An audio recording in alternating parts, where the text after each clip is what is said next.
జూబ్లీహిల్స్ ఉప ఎన్నికల్లో ఓటర్లలో ఉత్సాహం కొనసాగుతోంది. ప్రముఖ సినీ దర్శకుడు ఎస్ఎస్ రాజమౌళి కూడా తన ఓటు హక్కు వినియోగించారు. షేక్పేట డివిజన్లోని పోలింగ్ స్టేషన్ 28 వద్ద క్యూ లైన్లో సాధారణ ఓటర్లతో కలిసి నిలబడి ఓటు వేశారు. ప్రజాస్వామ్యంలో ప్రతి పౌరుడి ఓటు విలువైనదని రాజమౌళి తెలిపారు. భార్య రామ రాజమౌళి కూడా ఆయనతో పాటు ఓటు హక్కు వినియోగించారు.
జూబ్లీహిల్స్ ఉప ఎన్నికలో పోలింగ్ శాంతియుతంగా కొనసాగుతోంది. ఉదయం నుంచే ఓటర్లు పెద్ద సంఖ్యలో పోలింగ్ కేంద్రాలకు చేరుకున్నారు. మొదటి 45 నిమిషాలకే 70 నుంచి 100 ఓట్లు వేయడం ఉత్సాహపూరితంగా ఉందని కాంగ్రెస్ అభ్యర్థి నవీన్ యాదవ్ తెలిపారు. పోలింగ్ కేంద్రాలను స్వయంగా సందర్శించి ఏర్పాట్లను పరిశీలించానని చెప్పారు. ప్రజాస్వామ్య పండుగలో ప్రతి ఓటరు చురుగ్గా పాల్గొనడం ఆనందంగా ఉందని అన్నారు. పోలింగ్ కేంద్రాల వద్ద భద్రతా ఏర్పాట్లు బాగున్నాయని, పోలీసులు సక్రమంగా విధులు నిర్వర్తిస్తున్నారని ఆయన అభినందించారు. కాదు కానీ ఈసారి మాత్రం ఇప్పుడు చూస్తున్నటువంటి పరిస్థితి చూస్తే 70% 60 to 70% పోలింగ్ జరిగే అవకాశం ఉంది. ఎందుకంటే నేను ఇప్పుడు అన్ని దాదాపు 5-6 పోలింగ్ స్టేషన్స్కి వెళ్తే 70 votes 60 votes within 40 minutes.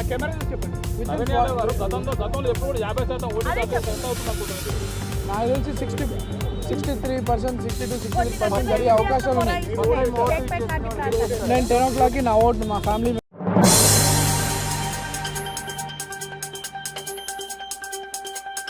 ప్రముఖ కవయిత్రి, జానపద కళాకారులు అందశ్రీకు ఘట్కేసర్లో తుది వీడ్కోలు పలికారు. అంతిమయాత్రకు మంత్రులు, ఎమ్మెల్యేలు, కాంగ్రెస్ నేతలు, సినీ కళాకారులు, అభిమానులు భారీగా తరలివచ్చారు. తెలుగు భాష, జానపద సాహిత్యానికి అందశ్రీ చేసిన సేవలు చిరస్థాయిగా నిలుస్తాయని పలువురు నాయకులు అన్నారు. సీఎం రేవంత్ రెడ్డి ఇప్పటికే ఘట్కేసర్ చేరుకొని కాసేపట్లో అంతిమయాత్రలో పాల్గొని పుష్పాంజలి అర్పించనున్నారు.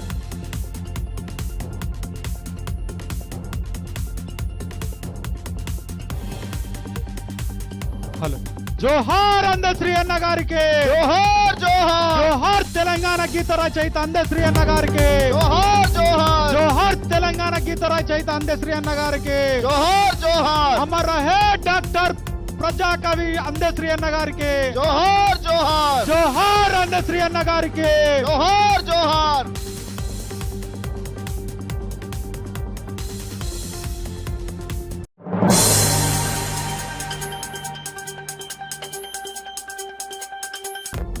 ఆంధ్రప్రదేశ్లో పరిశ్రమలకు మరింత ప్రోత్సాహం కల్పించే దిశగా ముఖ్యమంత్రి నారా చంద్రబాబు నాయుడు మరో ముందడుగు వేశారు.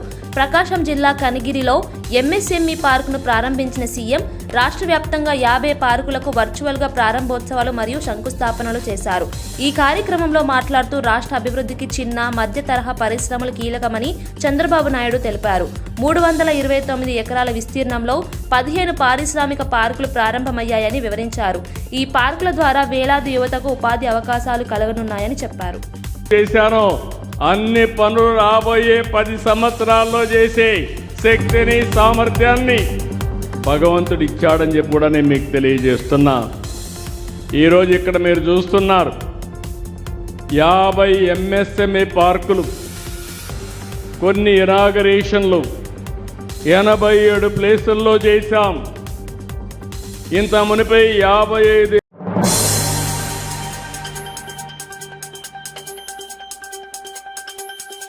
ఢిల్లీలోని ఢిల్లీలోని ఎర్రకోట వద్ద జరిగిన ఘోర పేలుడు దేశవ్యాప్తంగా తీవ్ర ఆందోళనకు గురిచేసింది. ఈ ఘటనలో ఇప్పటి వరకు 12 మంది మృతి చెందినట్లు అధికారిక సమాచారం. బాధితుల కుటుంబాలకు సానుభూతి తెలుపుతూ నిందితులను ఎట్టి పరిస్థితుల్లోనూ వదిలిపెట్టబోమని కేంద్ర రక్షణ శాఖ మంత్రి రాజ్నాథ్ సింగ్ స్పష్టం చేశారు. దేశ భద్రతను భంగం కలిగించే ఏ ప్రయత్నాన్ని సహించమని ఆయన హెచ్చరించారు. దాడి వెనుక ఉన్న కుట్రపై దర్యాప్తు సంస్థలు వేగంగా విచారణ చేపట్టినట్లు తెలిపారు. That occurred in Delhi yesterday. I pray to God to grant strength and solace to the bereaved families in this hour of. From this platform, I wish to assure my citizens that the country's leading investigative agencies are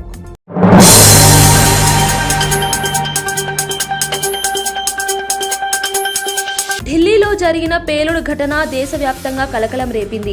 ఈ ఘటనపై ప్రధాని నరేంద్ర మోదీ తీవ్ర ఆవేదన వ్యక్తం చేశారు. మృతుల కుటుంబాలకు ప్రగాఢ సంతాపం తెలుపుతూ బాధితులకు అవసరమైన సహాయాన్ని ప్రభుత్వం అందిస్తుందని తెలిపారు. నిందితులను వదిలిపెట్టే ప్రసక్తి లేదని, ఘటన వెనుక ఉన్నవారిని కఠినంగా శిక్షిస్తామని ప్రధాని మోదీ స్పష్టం చేశారు. ఇప్పటికే జాతీయ దర్యాప్తు సంస్థ, ఇంటెలిజెన్స్ బ్యూరో, ఢిల్లీ పోలీసులు సంఘటన స్థలంలో విచారణ ప్రారంభించాయి. పేలుడు వెనుక ఉన్న కుట్ర, ఉద్దేశం, ఉపయోగించిన పేలుడు పదార్థాలపై అధికారులు వివరంగా పరిశీలిస్తున్నారు. आज पूरा देश उनके साथ खड़ा है.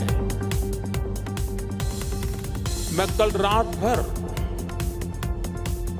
इस घटना की जांच में जुटी सभी एजेंसियों के साथ, सभी महत्वपूर्ण लोगों के साथ